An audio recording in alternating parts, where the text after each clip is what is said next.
ಅವ್ರನ್ನಾಗ್ಲಿ ನಂದನ್ ಕುಟುಂಬನಾಗ್ಲಿ ಮುಟ್ಟೋ ಮೊದ್ಲು ಅಡ್ಡವಾಗಿ ಭಾಗ್ಯ ಇದ್ದಾಳೆ ಅನ್ನೋ ವಿಷಯ ಮರಿಬೇಡ.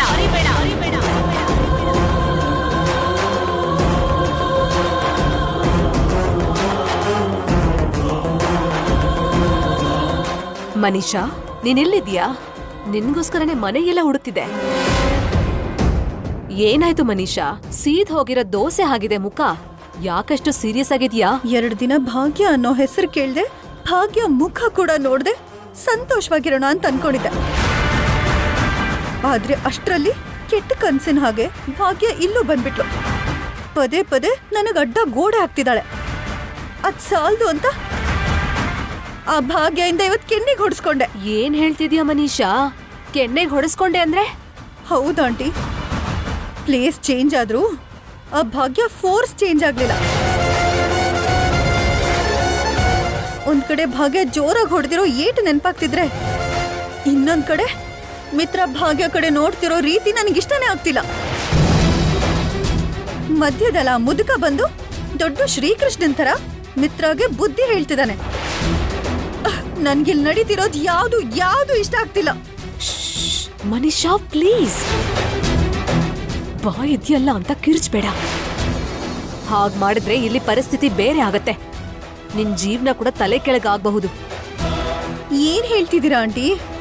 ಹೌದು ಮನೀಷಾ, ನೀನ್ ಹೀಗೆ ಕಿರ್ಚ್ತಾ ಕೂತ್ಕೊಂಡ್ರೆ ಅರವಿಂದಕ್ಕನ ಅಪ್ಪಂಗೆ ಎಲ್ಲಾ ವಿಷಯ ಗೊತ್ತಾಗತ್ತೆ. ಒಂದ್ಸಲ ಬಾಗಿನ್ ಮಿತ್ರನ್ ಡಿವೋರ್ಸ್ ವಿಷಯ ಗೊತ್ತಾದ್ರೆ ಅವರು ಬೆಂಕಿ ಬಿದ್ದಾಗ ಆಡ್ತಾರೆ. ಇನ್ನು ಈ ಡಿವೋರ್ಸ್ ತಗೊಳಕ್ ಬಿಡಲ್ಲ ಅಂತ ಎಲ್ರಿಗೂ ಹೇಳ್ಬಿಡ್ತಾರೆ. ಇನ್ನು ಈ ಜನ್ಮದಲ್ಲಿ ಮಿತ್ರ ಭಾಗ್ಯ ಬೇರೆ ಆಗೋಕ್ಕೆ ಸಾಧ್ಯನೇ ಇಲ್ಲ. ಆ ಓಲ್ಡ್ ಮ್ಯಾನ್ ಮಾತಿಗೆ ಈ ಮನೆಯಲ್ಲಿ ಅಷ್ಟು ಬೆಲೆ ಇದೆ. ಅವ್ರು ಹಾಕಿರೋ ಗೆರೆಗೆ ಮನೆಯವ್ರು ಯಾರು ದಾಟದೆ ಸುಮ್ನೆ ನಿಂತಿರ್ತಾರೆ. ಅದಕ್ಕೆ ನಿನ್ನ ಇರಿಟೇಷನ್ನ, ಕೋಪನ ಮನ್ಸಲ್ಲೇ ಇಟ್ಕೋ. ಆ ಭಾಗ್ಯನ ಡಿಸ್ಟ್ರಾಯ್ ಮಾಡೋ ಟೈಮಿಗೆ ಎಲ್ಲ ಯೂಸ್ ಆಗತ್ತೆ. ಅದ್ ಹಾಗಲ್ಲ ಆಂಟಿ. ನೋಡು ಮನೀಷಾ, ಎಲ್ರನ್ನೂ ಬಾಯಿ ಮುಚ್ಚೋ ಅರವಿಂದಕ್ಕ ಕೂಡ ಆ ವ್ಯಕ್ತಿ ಮುಂದೆ ಯಾಕೆ ಬಾಯಿ ಬಿಡ್ತಿಲ್ಲ ಅನ್ಕೊಂಡಿದ್ಯಾ? ಅವ್ರ ಮಾತು ಅಷ್ಟು ಪವರ್ಫುಲ್, ಅಷ್ಟು ವ್ಯಾಲ್ಯೂಬಲ್. ಅದಕ್ಕೆ ಸೊ ಅವ್ರ ಮುಂದೆ ಅರವಿಂದಕ್ಕ ಕೂಡ ಬಾಯಿ ಬಿಡಲ್ಲ, ಮಾತಾಡ್ತಿಲ್ಲ. ಆವೇಶ ಪಡೆದೆ ಅರ್ಥ ಮಾಡ್ಕೊಳಕ್ಕೆ ಟ್ರೈ ಮಾಡು.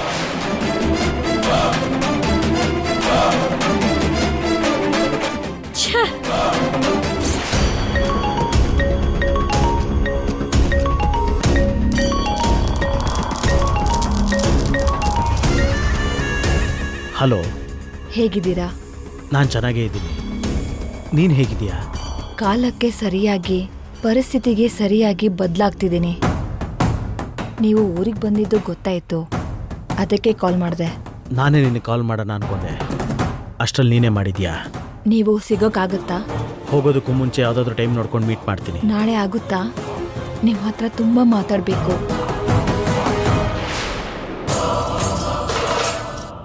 ಕೇಳಿಸ್ತಿದ್ಯಾ? ನಾಳೆ ಸಿಗ್ತೀರಾ? ಸರಿ, ನಾಳೆ ಟೈಮ್ ನೋಡ್ಕೊಂಡು ಬಂದು ಮೀಟ್ ಮಾಡ್ತೀನಿ.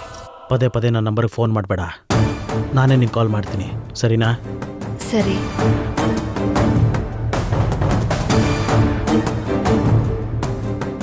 ಮಾವ, ಏನಾಯ್ತು? ಯಾಕೋ ಗಾಬರಿ ಆಗಿರೋ ಹಾಗಿದೆ. ಹಾಗೆಲ್ಲ ಏನಿಲ್ವಲ್ಲಮ್ಮ, ನಾನು ಆರಾಮಾಗೇ ಇದ್ದೀನಿ. ನೀವೇನೋ ಯೋಚನೆ ಮಾಡ್ತಿದ್ದೀರಾ ಅನ್ನಿಸ್ತಿದೆ. ಯಾರಿಗೂ ಏನು ಹೇಳೋಕ್ಕಾಗದೆ ಕಷ್ಟಪಡ್ತಿದ್ದೀರಾ ಅಂತ ಅನುಮಾನ ಬರ್ತಿದೆ. ಅದಕ್ಕೆ ಕೇಳಿದ್ದು ಮಾವ. ನೀನು ಅನ್ಕೊಂಡಂಗೆ ಏನೂ ಇಲ್ಲಮ್ಮ. ನೀನು ಹೇಳ್ದಂಗೆ ಯಾರಿಗೂ ಹೇಳ್ಕೊಳಕ್ಕಾಗ್ದಿರೋ ಪರಿಸ್ಥಿತಿ ಬಂದರೆ ಮೊದಲು ನಿನಗೆ ಹೇಳ್ತೀನಮ್ಮ. ಸರಿ ಮಾವ. ಅಮ್ಮ ಭಾಗ್ಯ, ನೀನು ಈ ಊರಿಗೆ ಬಂದಿರೋದು ಬೆಂಗಳೂರಲ್ಲಿ ನಾನು ಬಿಟ್ಟು ಬಂದಂಥ ಸಂತೋಷ ಮತ್ತೆ ಇಲ್ಲಿಗೆ ಬಂದಂಗೆ ಅನ್ನಿಸ್ತಿದ್ಯಮ್ಮ. ಕುಟುಂಬ ಅಂದಮೇಲೆ ಅದ್ರಲ್ಲಿ ಸೊಸೆ ಇಲ್ಲದೆ ಇದ್ರೆ ಹೇಗೆ?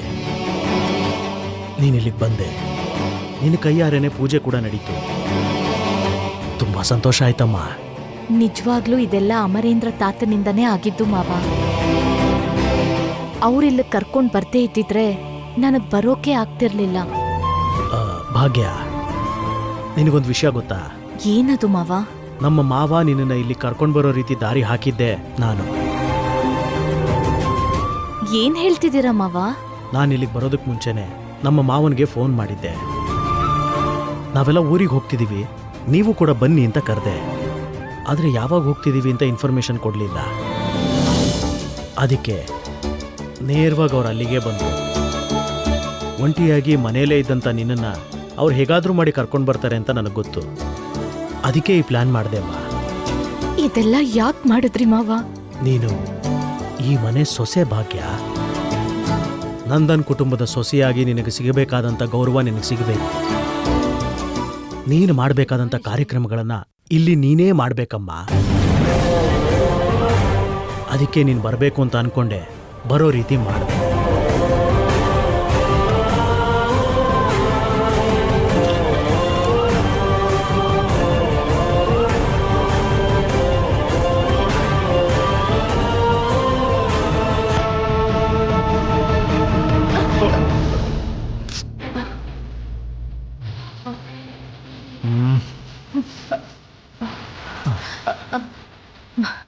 ಒಂದ್ ನಿಮಿಷ ಇರಿ. ಯಾಕೆ ಇಷ್ಟೊಂದು ತಡಬಡಾಯಿಸ್ತಿದ್ದೀರಾ? ತಡಬಡಾಯಿಸ್ತಿರೋದು ನೀನು, ತಲೆನೋವು ಬರೋ ಹಾಗೆ ಮಾಡೋದು ನೀನು. ನಿಮ್ ದಾರಿ ನೀವ್ ನೋಡ್ಕೊಂಡು ಹೋಗೋವಾಗ ನಿಮ್ಗೆ ಯಾವ ತಡಬಡ್ಕೆನೂ ಆಗಿರಲ್ಲ ಅಲ್ವಾ? ಈಗ ಯಾಕೆ ಯಾವ ದಾರಿಲಿ ಹೋಗೋದು ಅಂತ ಅಷ್ಟೊಂದು ಗೊಂದಲ? ಏನು ನೀನೊಬ್ಬಳನ್ನೇ ಮನೇಲಿ ಬಿಟ್ಟು ನಾವ್ ಇಲ್ಲಿಗೆ ಬಂದ್ವಿ ಅಂತ ಚುಚ್ಚು ಮಾತಾಡ್ತಿದ್ಯಾ? ನಾನ್ ಚುಚ್ತಿದ್ದೀನೋ ಡೈರೆಕ್ಟ್ ಆಗಿ ಹೇಳ್ತಿದ್ದೀನೋ ನಿಮಗ್ ಸರಿಯಾಗಿ ಅರ್ಥ ಆಯ್ತು ಅಂದ್ರೆ ನೀವ್ ಮಾಡಿದ್ದು ನಿಮ್ಗೆ ಅರ್ಥ ಆದಾಗಲ್ವಾ? ನೋಡು ಭಾಗ್ಯ, ಸುಡುತ್ತೆ ಅಂದಾಗ ಬೆಂಕಿನ, ನಮ್ಮನ್ನ ಮುಳುಗ್ಸತ್ತೆ ಅಂದಾಗ ನೀರನ್ನ ದೂರ ಇಡಬೇಕು. ಇದು ಕೂಡ ಹಾಗೆ.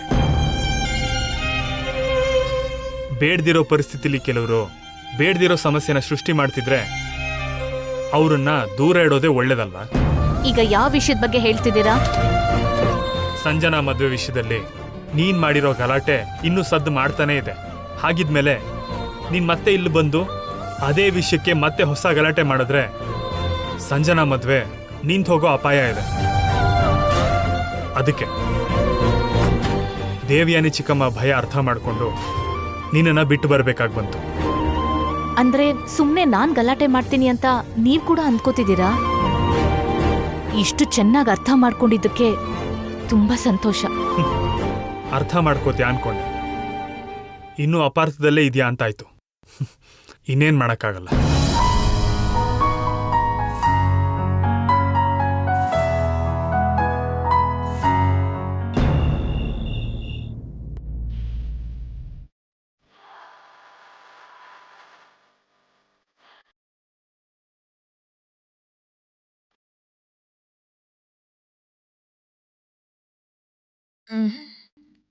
ಇಲ್ಲಿ ಬಂದಾಗಿಂದ ಜಾನು ಹತ್ರ ಸರಿಯಾಗಿ ಮಾತಾಡೋಕೆ ಆಗಲಿಲ್ಲ.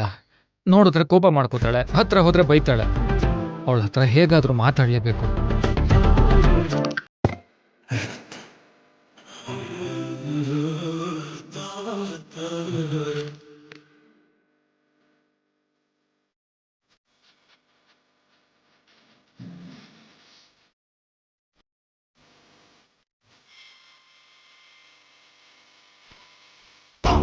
ಅಯ್ಯೋ,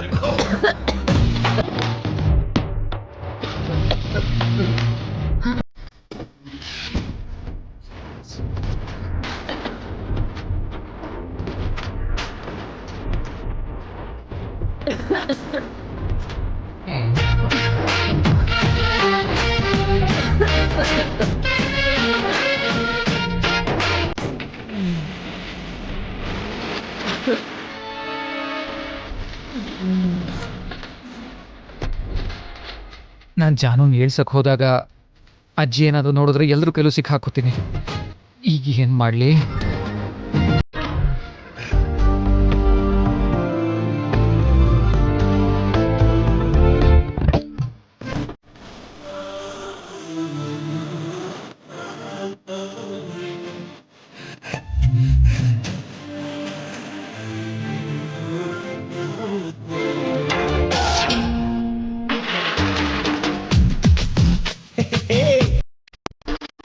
ಜಾನು, ಪೇಪರ್ ಪೇಪರ್ ನೋಡು ನೋಡು.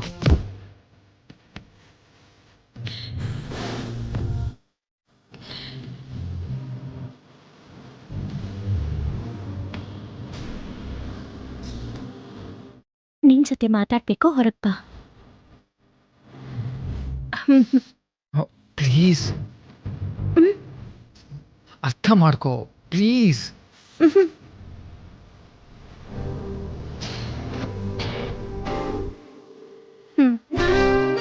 ನೀನ್ ಹೋಗಿರು, ಆಮೇಲೆ ನಾನು ಬರ್ತೀನಿ.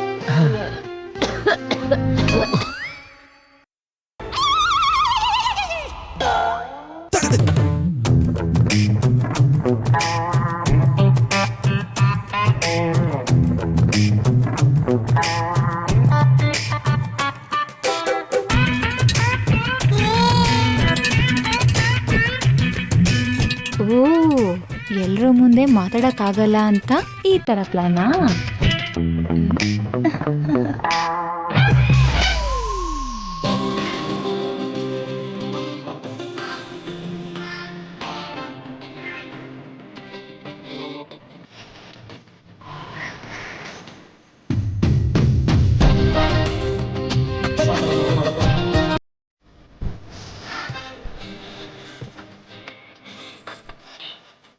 ಜಾನು ಏನಿನ್ನೂ ಬಂದಿಲ್ವಲ್ಲ? ಬರ್ತೀನಿ ಅಂತವಳು ಕೈ ಕೊಡಲ್ಲ ತಾನೆ?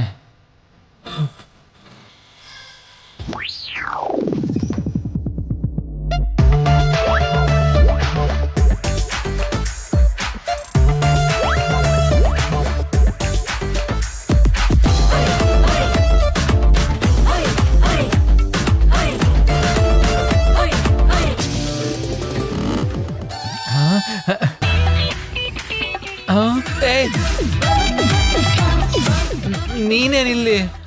ಮಾತಾಡ್ಬೇಕು, ಹೊರಗ್ ಬಾ ಅಂದೆ. ನಾನಾ? ಯಾವಾಗ? ಇದ್ರಲ್ಲಿ ಬಾ ಅಂತ ಬರ್ದು ಕೊಟ್ಟಿಯಲ್ಲ. ನನ್ ಪೇಪರ್ ಎಸ್ತಿದ್ದು ಜಾನುಗಲ್ವಾ? ಈ ಪೇಪರ್ ಇವಳ ಹತ್ರ ಹೇಗ್ ಬಂತು? ಅಂದಂಗೆ ಏನ್ ಮಾತಾಡ್ಬೇಕಾಗಿತ್ತು? ಅಂದ್ರೆ ವೆದರ್ ಚೆನ್ನಾಗಿದೆಯಲ್ಲ? ತುಂಬಾ ಚೆನ್ನಾಗಿದೆ. ಲವ್ ಮಾಡಿ ಮದ್ವೆ ಆಗೋರ್ಗಂತೂ ಇನ್ನೂ ಸೂಪರ್ ಆಗಿರುತ್ತೆ. ಪೂಜೆ ಇವತ್ತು ಪೂಜೆ ಚೆನ್ನಾಗಾಯ್ತು ಅಲ್ವಾ? ನೀನ್ ಎಲ್ಲಿದ್ರು ನನಗ್ ಖುಷಿನೇ. ಸೊ ಪೂಜೆ ಕೂಡ ಚೆನ್ನಾಗಾಯ್ತು. ಅಯ್ಯೋ, ಈ ಹುಡುಗಿ ಏನಪ್ಪ ಸೂರ್ಯನ್ ಸುತ್ತ ಭೂಮಿ ತಿರುಗೋ ಹಾಗೆ ಏನ್ ಹೇಳಿದ್ರು ಮತ್ತೆ ಈ ಟಾಪಿಕ್ಗೆ ಬರ್ತಾಳೆ.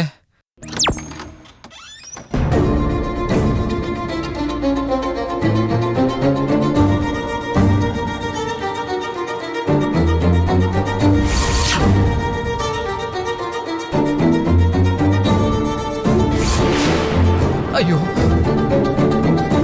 ಒಬ್ರ ಜೊತೆ ವರ್ಕೌಟ್ ಆಗ್ಲಿಲ್ಲ ಅಂದ್ರೆ ಇನ್ನೊಬ್ರ ಜೊತೆ ಟೈಮ್ ಪಾಸ್ ಮಾಡೋದಕ್ಕೆ ಇಬ್ಬರ ಹತ್ರನೂ ಲೆಟರ್ ಹಾಕಿದಾನೆ ಅನ್ಸತ್ತೆ. ನನ್ ಟೈಮ್ ಯಾಕಪ್ಪ ಹೀಗೆ ಉಲ್ಟಾ ಹೊಡಿತಾ ಇದೆ? ಆಗಿರೋ ಗಾಯಕ್ಕೆ ಔಷಧಿ ಹಚ್ಚೋಣ ಅಂತ ಬಂದ್ರೆ ಪದೇ ಪದೇ ಹೊಸ ಗಾಯ ಆಗ್ತಿದೆ. ಏನಾದ್ರೂ ಮಾಡಿ ಜಾನು ಕೋಪ ಕಡಿಮೆ ಮಾಡೋಣ ಅನ್ಕೊಂಡ್ರೆ ಈಗ ಈ ಹುಡುಗಿಯಿಂದ ಈ ತರ ಎಡವಟ್ಟಾಯ್ತು. ಈಗ ಜಾನು ಏನ್ ಅನ್ಕೊಂಡ್ಲೋ ಏನೋ. ನನಗೆ ಎಷ್ಟು ಥ್ರಿಲ್ ಅನಿಸ್ತಿದೆ ಗೊತ್ತಾ? ಅದ್ಯಾಕೆ? ಮದ್ವೆಗೂ ಮೊದ್ಲು ಹೀಗೆ ಚಿಕ್ಕ ಚಿಕ್ಕ ಮೂಮೆಂಟ್ಸ್ ತುಂಟತನ ಇದ್ರೆ ಮದ್ವೆ ಆದ್ಮೇಲೆ ಮಾತಾಡೋಕೆ ಚೆನ್ನಾಗಿರುತ್ತೆ ಅಲ್ವಾ?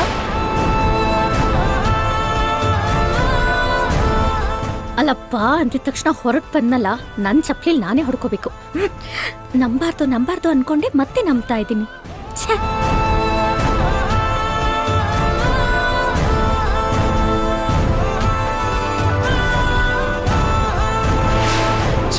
ಜಾನು ಹತ್ರ ಮಾತಾಡೋಕೆ ಇದ್ದಿದ್ದು ಇನ್ನೊಂದು ಅವಕಾಶ ಇವಳಿಂದ ಹಾಳಾಗೋಯ್ತು. ಏನ್ ವಿವೇಕ್, ಮಾತಾಡ್ಬೇಕು ಅಂತ ಕರೆದು ಸೈಲೆಂಟ್ ಆಗಿದೆಯಲ್ಲ? ನೀನೇನಾದ್ರೂ ಮಾತಾಡಿದ್ರೇನೆ ಅಲ್ವಾ ನಾನು ಮನಸ್ ಬಿಚ್ಚಿ ಮಾತಾಡ್ಬೋದು. ಈಗ ನೀನೇನು ಬಿಚ್ಚಕ್ ಹೋಗ್ಬೇಡ ಬಿಡು. ಹಾ, ಅದೇ ಈಗ ನೀನೇನು ಮನ್ಸ್ ಬಿಚ್ಚಿ ಮಾತಾಡೋದು ಬೇಡ, ಇನ್ನೊಂದ್ಸರಿ ಮಾತಾಡೋಣ. ಬಾಯ್. ಇದೇನ್ ವಿವೇಕ್, ಬಾ ಅಂದು ಹೀಗೆ ಹೋಗ್ತಿದೀಯಲ್ಲ? ಅಂದ್ರೆ ಆಗ್ಲೇ ಮಾತಾಡ್ಬೇಕು ಅನ್ಸ್ತು. ಈಗ ಮೂಡಿ ಯಾಕೋ ಸೀದ್ ಹೋಗಿರೋ ಮಸಾಲೆ ದೋಸೆ ತರ ಆಗಿದೆ. ನಾವು ಇನ್ನೊಂದ್ಸರಿ ಮಾತಾಡೋಣ ಬಿಡು. ನಿದ್ದೆ ಕೂಡ ಬರ್ತಿದೆ ನಂಗೆ. ಬಾಯ್ ಬಾಯ್ ಬಾಯ್.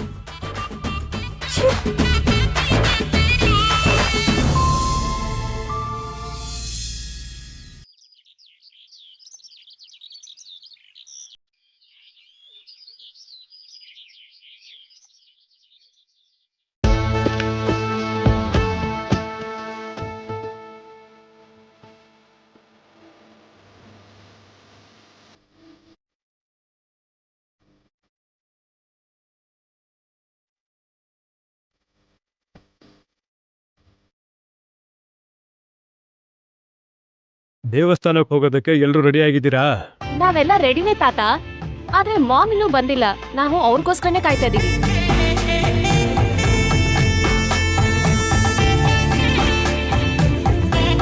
ಅಲ್ಲೋಡಿ, ಅಕ್ಕ ಬಂದ್ಲು. ಇನ್ನು ಎಲ್ರೂ ಹೊರಡನ್ವಾ? ಒಂದ್ ನಿಮಿಷ, ಭಾಗ್ಯ ಎಲ್ಲಿ? ಹೌದು ಕಣ, ಎಲ್ಲೂ ಕಾಣಿಸ್ತಿಲ್ವಲ್ಲ, ಯಾಕೆ? ನಾನು ಬೆಳಗಿಂದ ಎಲ್ಲೂ ನೋಡ್ಲೇ ಇಲ್ವಲ್ಲ. ಬೆಳಗಿಂದ ಕಾಣಿಸ್ತಾ ಇಲ್ಲ ಅಂದ್ರೆ ಏನರ್ಥ? ಅಲ್ಲೋಡಿ, ಅಕ್ಕ ಬರ್ತಾ ಇದ್ದಾಳೆ.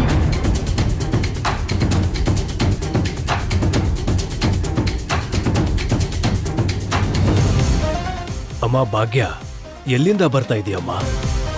ಬೆಳಿಗ್ಗೆಯಿಂದ ಮನೇಲೇ ಇರ್ಲಿಲ್ವಂತೆ.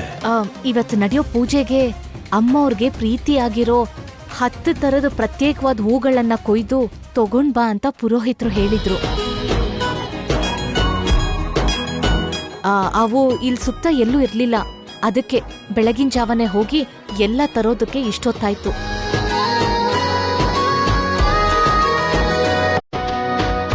ಯಾರಾದ್ರೂ ಒಬ್ರನ್ನ ಕಳಿಸ್ತಾ ಇದ್ವಿ ಅಲ್ವಾ ನಮ್ಮ? ಯಾರೋ ಹೋಗಿ ಹೂ ತಗೊಂಡ್ ಬಂದ್ರೆ ಪೂಜೆ ಫಲ ನಮ್ಗೆಲ್ ಸಿಗುತ್ತೆ ಮಾವ? ಇದನ್ನೆಲ್ಲ ನನ್ ಕೈಯಾರೆ ನಾನೇ ಮಾಡಿದ್ರೆ ಪೂಜಾ ಫಲ ನಂದನ್ ಫ್ಯಾಮಿಲಿಗೆ ಸಿಗೋದು ಅಂತ ಪುರೋಹಿತರು ಅಷ್ಟು ಸಲ ಹೇಳಿದ್ರಲ್ವಾ? ನಿನ್ನ ನೋಡ್ತಾ ಇದ್ರೆ ನನಗೆ ತುಂಬಾ ಹೆಮ್ಮೆ ಆಗುತ್ತಮ್ಮ ಭಾಗ್ಯ.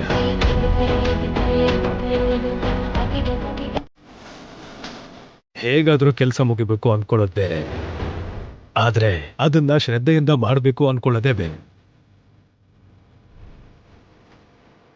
ಈ ಮಾತು ನಮ್ಗೆ ಬಿಸ್ನೆಸ್ ಅಲ್ಲೂ ಅಪ್ಲೈ ಆಗುತ್ತೆ. ಶ್ರದ್ಧೆಯಿಂದ ಕೆಲಸ ಮಾಡಿದಾಗ್ಲೇ ಒಂದು ಪ್ರಾಡಕ್ಟ್ ನೀಟಾಗಿ ಮಾರ್ಕೆಟಿಗೆ ಬರೋದು. ಹಾಗೇನೆ ಶ್ರದ್ಧೆಯಿಂದ ಯಾವುದೇ ಕೆಲಸ ಮಾಡಿದ್ರೂ ಅದರಿಂದ ಸಿಗೋ ಫಲ ಕೂಡ ಶ್ರೇಷ್ಠವಾಗೇ ಇರುತ್ತೆ. ಈ ಪೂಜಾ ಫಲ ಕೂಡ ಅಷ್ಟೇ ಶ್ರೇಷ್ಠವಾಗಿ ಈ ಕುಟುಂಬಕ್ಕೆ ಸಿಗ್ಲಿ ಅಂತ ನೀನ್ ತುಂಬಾ ಕಷ್ಟಪಡ್ತಿದ್ಯಮ್ಮ.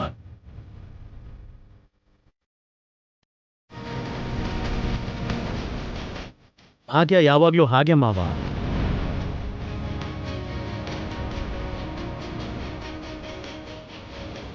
ಕುಟುಂಬಕ್ಕೋಸ್ಕರ, ತನ್ನನ್ನು ನಂಬಿದವ್ರಿಗೋಸ್ಕರ ಯಾವಾಗ್ಲೂ ಕಷ್ಟ ಪಡ್ತಾನೆ ಇರ್ತಾಳೆ. ಅವಳು ಕೃಷಿನ ಅವಳು ಮಾಡ್ತಾನೆ ಇರ್ತಾಳೆ.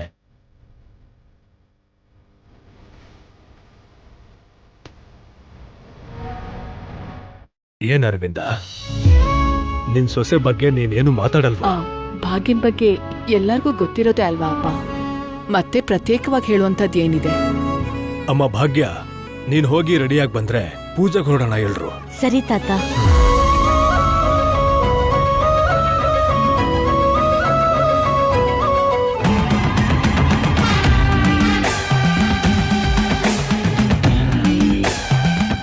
ಏನ್ ಮನುಷ್ಯ, ಏನ್ ಮಾತಾಡ್ಬೇಕು? ಪುರೋಹಿತರು ಅಷ್ಟೆಲ್ಲ ಸ್ಪೆಷಲ್ ಆಗಿ ಹೇಳಿದ್ರು ಅಂದ್ರೆ ಆ 10 ತರಹದ ಹೂವು ಪೂಜೆಗೆ ತುಂಬಾ ಇಂಪಾರ್ಟೆಂಟ್ ಅನ್ಸುತ್ತೆ ಆಂಟಿ. ಅದಕ್ಕೆ ಅದ್ರಲ್ಲಿ ಯಾವ್ದಾದ್ರೂ ಒಂದ್ ರೀತಿ ಹೂವು ಇಲ್ದಿದ್ದ ಹಾಗೆ ಮಾಡಿದ್ರೆ ಭಾಗ್ಯಗ್ ಜವಾಬ್ದಾರಿ ಇಲ್ಲ, ಬಿಲ್ಡಪ್ ಅಷ್ಟೇ ಅಂತ ಎಲ್ರೂ ಗಲಾಟೆ ಶುರು ಮಾಡ್ತಾರೆ. ಮಿಕ್ಕಿರೋ 9 ತರದ ಹೂವಲ್ಲಿ ಪೂಜೆ ಮಾಡೋದು ಅಶುಭ ಅಂತ ಪುರೋಹಿತರು ಹೇಳ್ತಾರೆ. ಹೂವಿಂದ ಪೂಜೆ ಮಾಡೋಕಾಗದೇ ಇದ್ರೆ ಪೂಜೆನ ಪೂರ್ತಿ ಮಾಡೋಕ್ಕಾಗಲ್ಲ. ಇದೆಲ್ಲ ಭಾಗ್ಯ ನೆಗ್ಲಿಜೆನ್ಸ್ ಇಂದ ಆಯ್ತು ಅಂತ ಭಾಗ್ಯನ ಎಲ್ರೂ ಬೈಯಕ್ ಶುರು ಮಾಡ್ತಾರೆ. ನಮ್ಮನ್ನ ಎದುರು ಹಾಕೊಂಡು ಇಲ್ಲಿ ಬಂದಿರೋ ಭಾಗ್ಯಂಗೆ ಈ ರೀತಿಯಲ್ಲಿ ಒಂದ್ ಬ್ಯೂಟಿಫುಲ್ ಬಹುಮಾನ ಕೊಡ್ಬೋದು. ಏನಂತೀರಿ ಆಂಟಿ? ಎಕ್ಸಾಕ್ಟ್ಲಿ ಮನೀಷಾ. ಗುರಿ ಇಡೋ ಬಾನ ಹೂವಿಂದಾದ್ರೂ ಪ್ರಾಣ ತೆಗೆಯೋ ಲೆವೆಲ್ ಅಲ್ಲಿ ತಾಗತ್ತೆ. ನೀನು ಆ ಕೆಲ್ಸ ನೋಡ್ಕೋ. Okay aunty.